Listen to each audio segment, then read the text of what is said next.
IPL নিলাম মানেই যেন নতুন কোনো চমক। এবারের আসরেও তার ব্যতিক্রম হয়নি, আর তা হলো গতবারের অবিকৃত ফিল সল্টের দল পাওয়া, তাও আবার 11 কোটিতে। যেখানে গতবারের নিলামে তার প্রতি আগ্রহ দেখায়নি কোনো দল, সেখানে এবার তাকে নিয়ে চলে কারাকারি। শেষ পর্যন্ত 11.5 কোটি রুপিতে তাকে নিজেদের ডেরায় ভেড়ায় রয়্যাল চ্যালেঞ্জার্স বেঙ্গালুরু। অর্থের অঙ্ক তো অবশ্যই বড় ব্যাপার, তবে নতুন ঠিকানা পেয়ে সল্টের উচ্ছ্বাসের জায়গাটা এবার যেন একটু অন্যরকম। প্রথমবারের মতো বিরাট কোহলির সঙ্গে ইনিংস শুরু করতে যেন তর সইছে না আগ্রাসী এই ইংলিশ ব্যাটসম্যানের। আইপিএলে সল্টের শুরুটা ছিল 2013 আসর দিয়ে। দিল্লি ক্যাপিটালসের হয়ে সেবার দারুণ কিছু করতে না পারলেও খুব খারাপ ছিল না পারফরম্যান্স। 9 ইনিংসে 250-তে 218 রান করেন তিনি, প্রায় 164 স্ট্রাইক রেটে। কিন্তু পরের আইপিএলের আসরের জন্য তাকে নেয়নি কোনো দল। সেবার তার জন্য ভাগ্যদূত হয়ে আসে আরেক ইংলিশ ওপেনার জেসন রয়ের আইপিএল থেকে সরে দাঁড়ানো। ফলে বদলি হিসেবে সল্টকে দলে ফেরায় কলকাতা নাইট রাইডার্স, আর সেই সুযোগটি দুই হাতে লুফে নিতেও ভুল করেননি তিনি।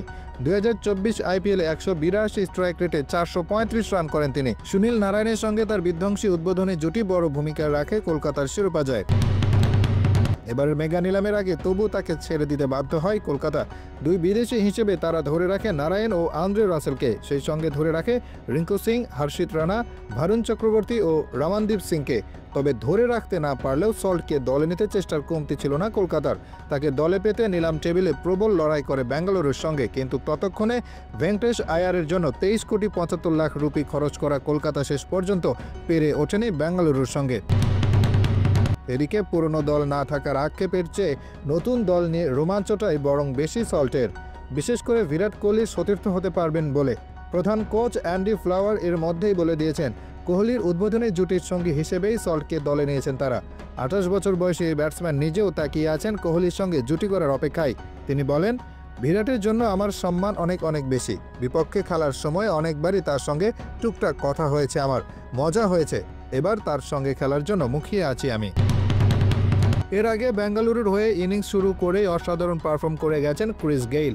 একই দলের হয়ে আগের আসরগুলিতে খেলেছেন AB de Villiers, Faf du Plessis, Glenn ম্যাক্সওয়েলের মতো আগ্রাসী ব্যাটসম্যানরা। তারই ধারাবাহিকতা এবার সল্টকে ডেরায় ফেরালো বেঙ্গালুরু। এই উইকেট কিপার ব্যাটসম্যান নিজেও বেঙ্গালুরুর সেই আগ্রাসী মনোভাবের সঙ্গে মানানসই মনে করেন নিজেকে। তিনি বলেন, তাদের খেলার পরিষ্কার একটা ধরন আছে, সেটা হলো মাঠে নামা ও আগ্রাসী খেলা। সবসময় আক্রমণাত্মক ক্রিকেটার বেছে নিয়েছে তারা, এবং তাদের ব্যাটিং লাইন আপ সবসময় ছিল বিশ্বমানের। এমন একটি দল ওরা অনেক বছর আগেও, যাদের খেলা আমি দেখতাম। তাদের খেলা থাকলে টিভি চালু করতাম। এখন অবশ্যই অ্যান্ডি আছেন তাদের সঙ্গে, বোবাট আছেন, তাদের তত্ত্বাবধানে খেলতে অপেক্ষায় আছি। তাদের সঙ্গে কিছুটা কাজ করেছি বলে জানি। খেলা নিয়ে আমাদের চিন্তার ধরন একই। এখন দেখার বিষয় মাঠের খেলায় কতটা আগ্রাসী হয়ে প্রতিপক্ষের বোলারদের মনে আতঙ্ক সৃষ্টি করতে পারেন।